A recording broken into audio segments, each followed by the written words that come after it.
Salam Ana Dil Akademiyasının dəyərli izləyiciləri. Bu günlərim sifət mövzusunun izahına başlayırıq. Hansı mövzunun izahını səhifəmdə görmək istəyirsinizsə, şərh bölməsinə yaza bilərsiniz. Bundan əlavə səhifəni bəyənməyi, paylaşmağı, videoları paylaşmağı, səhifəni geniş kütləyə çatdırmağı da unutmayın ki, hamı yararlana bilsin. Siz də qələm dəftərlərinizi götürün, sifət haqqında heç yerdə olmayan çox maraqlı məqamları qeyd edəcəm. Deməli, sifət əşyanın əlamət və keyfiyyətini bildirir. Və sual verə bilərsiniz ki, müəllimə, əlamət və keyfiyyət özü nə deməkdir? Deməli, uşaqlar, əlamət xarici görünüş kimi yadınızda saxlayın. Bir şeyin xarici görünüşü. Keyfiyyət isə daxili xüsusiyyətlərdir. Qısa şəkildə yazım. Xarici görünüş nədir? Onun forması, rəngi. Daxili xüsusiyyətlər nədir? O insanın deməli xüsusiyyətləri mehribandır, mehriban olması, xudbin və s. buna aiddir. Bir də məsələn bu xarici görünüşə də aiddir. Məsələn sarı rəng mənasını bildirən, sonra uzun, böyük, nurani. Nurani sözü də əlamət bildirir, unutmayın. Bəzən elə sözlər olur ki, bizə cümlə tərkibində verilir və onu seçməkdə çətinlik çəkirik. Bunun da səbəb elə sözlər olur ki, həm əlamət, həm keyfiyyət bildirir. Məsələn, ağır adam, gözəl insan. Ağır adam bir deməli əlamət kimi çəki mənasında istifadə oluna bilər. Bir də xasiyyət mənasında xasiyyəti ağırdır. Gözəl insan. Bir gözəl həqiqi mənada işlənir. Məsələn, üz quruluşu mənasında. Bir də verir ki, xasiyyəti gözəldir. Bəzən də olur ki, eyni söz həm məsələn deməli böyük sənətkar, böyük bina. Baxın, bu ikisində də böyük sözdür. Böyük sənətkarda bu keyfiyyətin bildirir. Sənətkarın öz boyunun böyüklüyün yoxdur. Yəni ki, sənətkarın məsələn, böyük sənətkar Nizami Gəncəvi. Yəni onun sənətinin nə qədər geniş, ətraflı olduğunu. Bir də böyük bina. Bu həqiqi mənada bina böyük ola bilər. Bundan əlavə, digər nitq hissələri kimi sifətlər də sadə, düzəltmə və mürəkkəb olur. Sadə bir kökdən ibarətdir. Məsələn, sarı, göy, uzun, qısa və s. Düzəltmələr isə bir də sadələr deməli kök və kök plus qrammatik şəkilçi. Məsələn,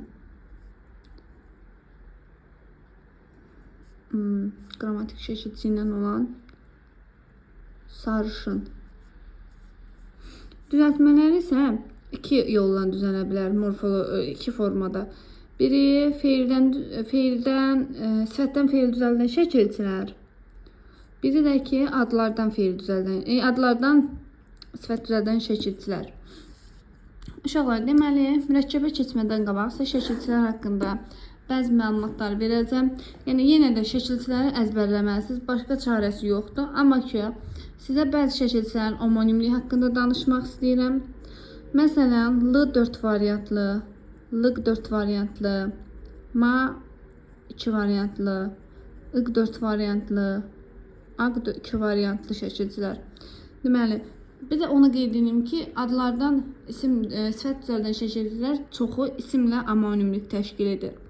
Məsələn, L deməli, şəhərli, kəndli, məktəbli.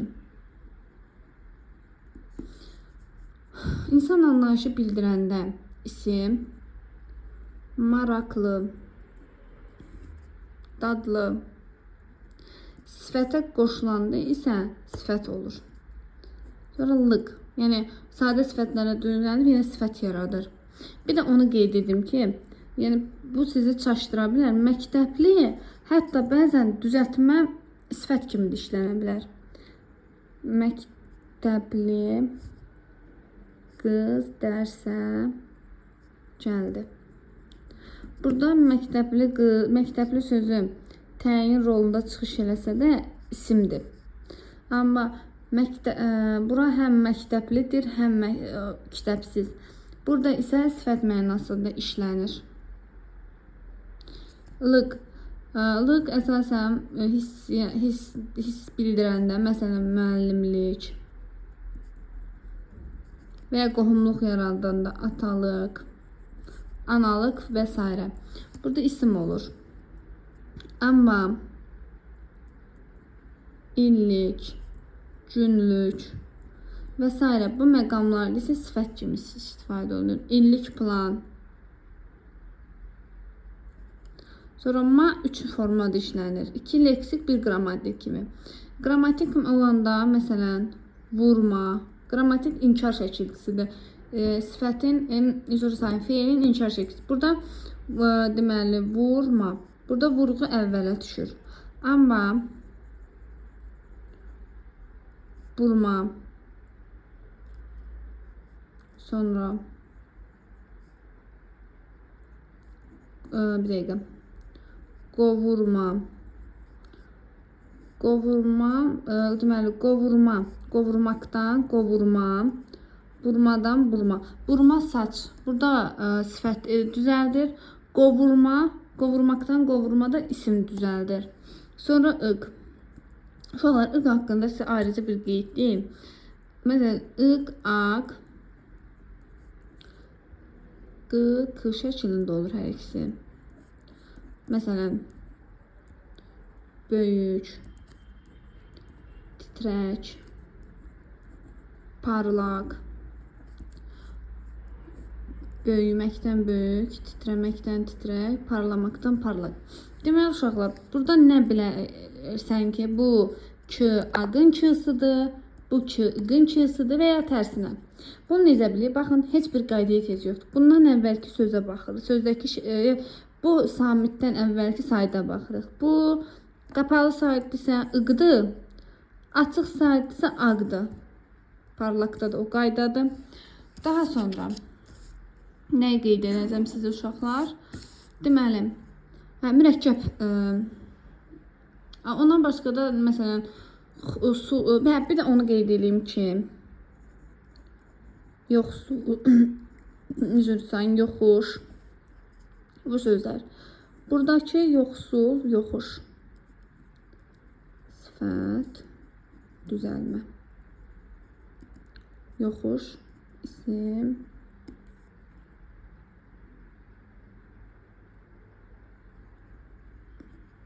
Sadə.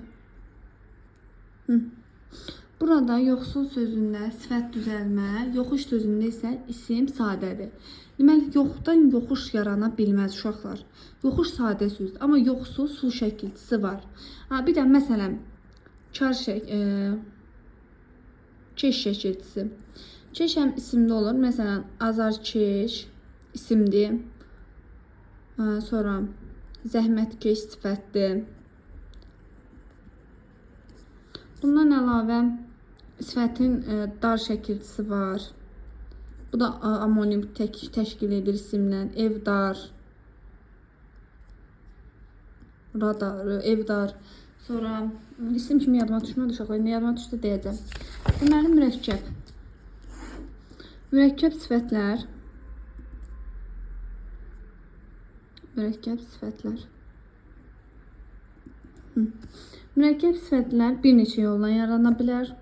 Mürəkkəb sifətlər, yəni bir də onu qeyd edeyim ki, isim və sifət, isim və sifətlər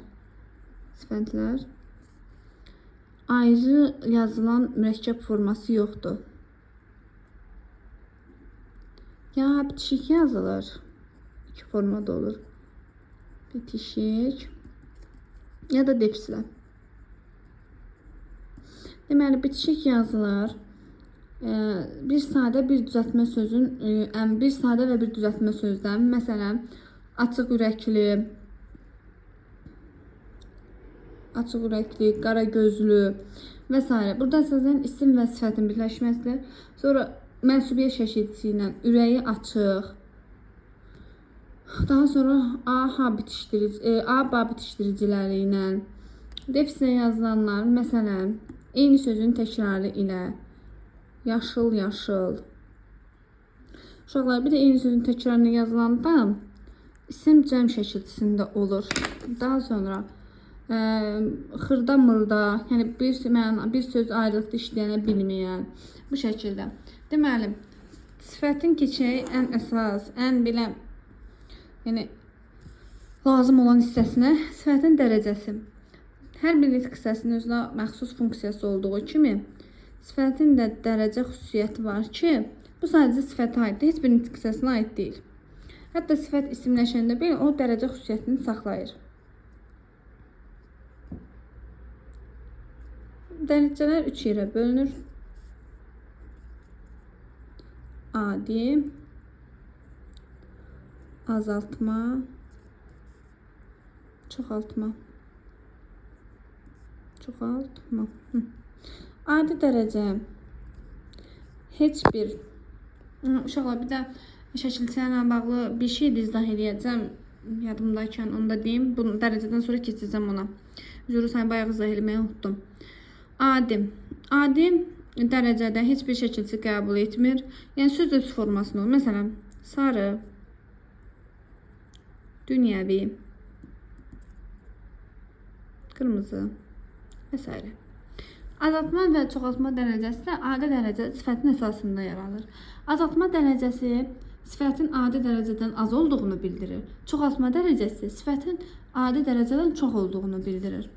Azaltma dərəcəsinin də iki yolla yaranır. Morfoloji, yəni şəkilçilər vasitəsilə, sintaktik yolla. Eyni şey çoxaltma dərəcəsinə də aiddir. Morfoloji, sintaktik. Uşaqlar, bir də onu qeyd edim ki, bu nə qədər sifət hamısı dərəcələnə bilsə də, heç bir sifət məcbur deyil ki, hər iki şəkildə həm azaltma, həm çoxaltmada olsun. Morfoloji yol şəkilçilər vasitəsilə, məsələn, ımtıl, sarımtıl, qırmızımtıl, şın, sarışın. Sonra həm də şın milli şəkilçisidir, onu da deyim. Imtıraq, sarımtıraq, ımtıraq.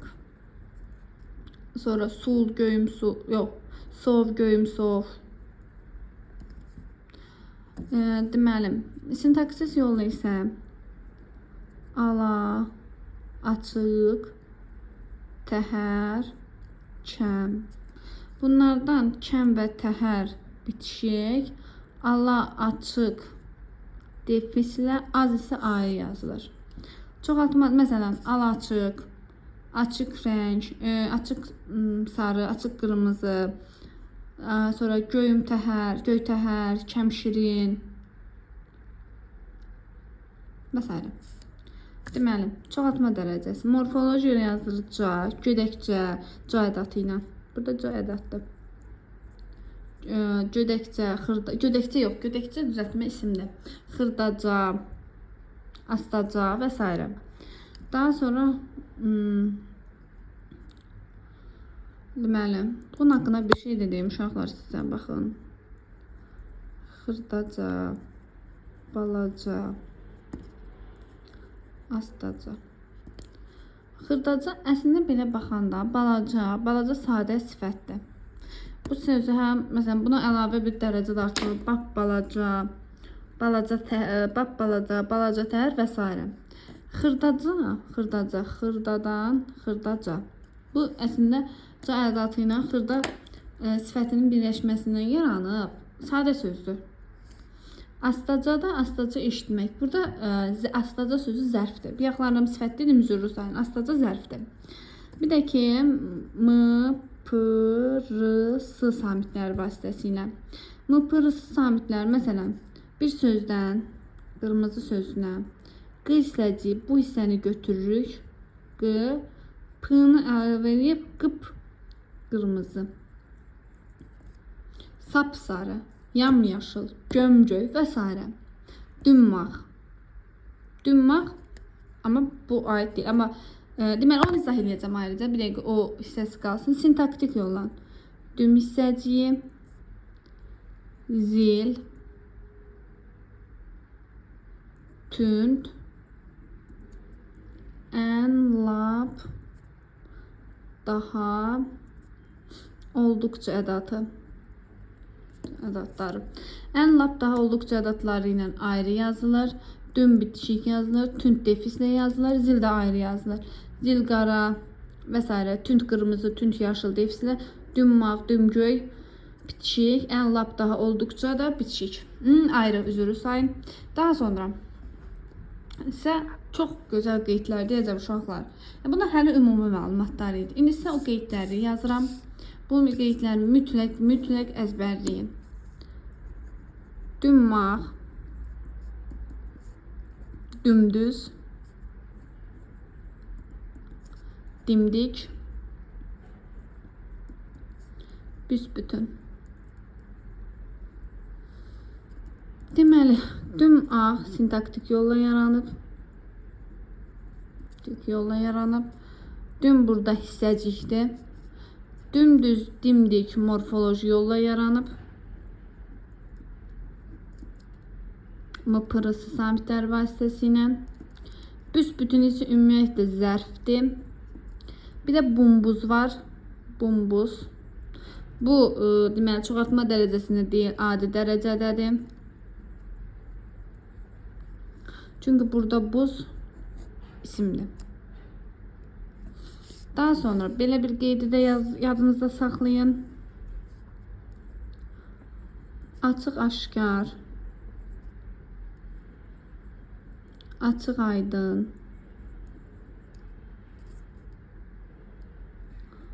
alabula, alagöz. Deməli uşaqlar, belə bir qeyddə yadına saxlayın ki, açıq aşkar, açıq aydın. Aşkarla aydın sifət olsa da, biz həmin dəqiqə bu açıq aşkar, açıq aydını, bir də onu yazım, açıq qapı. Bir də açıq sarı. Açıq, onsuz da aşkar olan bir şey, lap açıq aşkar demək olmaz ki. Bunlar sadəcə mürəkkəb sözlərdir. Ala bula da mürəkkəbdir. Ala gözdə də göz sözü isim olduğundan alagöz də mürəkkəbdir. Və alagöz mürəkkəb, yəni adi dərəcədədir bu dördü də. Açıq qapı.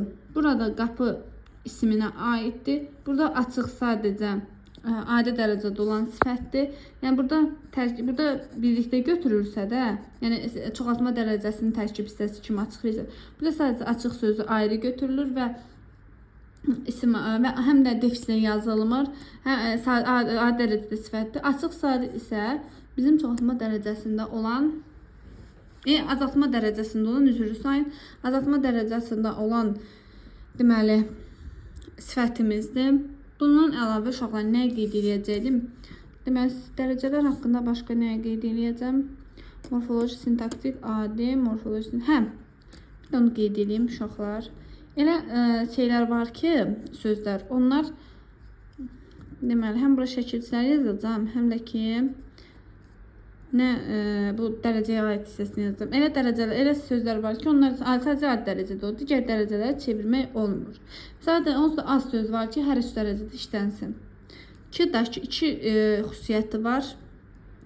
Birinci xüsusiyyəti sadəcə hansı sualına cavab verir. İkinci xüsusiyyəti sadəcə adi dərəcədə işlənir. Bir də ki, 4 variantlı və i-vi şəkilçiləri. Onları da qeyd edeyim. Bu şəkilçilərin içində verməliydim. Sadəcə unutdum. Ona görə də buradaca qeyd edirəm. I4 variantlı bir çox mənada işlənir. Həm sifətin leksik mənada, həm qrammatik. Leksik mənada sifət düzəldən şəkilçi kimi, isim düzəldən şəkilçi kimi, qrammatik mənada isə deməli təsirli çalın şəkilçisi, mənsubiyyətin 3-cü halının şəkilçisi. İvi isə deməli sadəcə deməli alınma sözlərə qoşulan şəkilçidir, bir variantlıdır. Deməli, bunu necə müəyyən etmək olar? I, u, üdümü ya da idimi? Deməli, alınma sözlərə qoşulursa ividir, milli sözlərə qoşulursa i, u, üdür. Yəni 4 variantlımızdır. Deməli, ailəvi, kütləvi. Amma onu da qeyd edək ki, dünyəvi, mənəvi. Amma bu sözlər kökü dünya sözlərinin kökü dəyişdiyi üçün bunlar yəni sadə sözlərdir. Düzdür, bu şəkilçilər əsasında yaranır. Amma burada kökündə dəyişiklik baş verib, dünya sözü dünyəvi olub, məna sözü mənəvi olub deyə bunlar əsasən deməli sadə sözlərdir. Adi dərəcədə olan sadə sözlərdir. Bu qədər sifətin izahını verdim. Əgər sizə qaranlıq qalan hər hansı bir məsələ oldusa, şərhlərdə qeyd etməyə yazarsınız. Mən qeyd edəcəm orada hansı məqamlar lazımdır sizə daha. Çox sağ olun izlədiyiniz üçün. Bəyənməyi, kanala abunə olmağı unutmayın.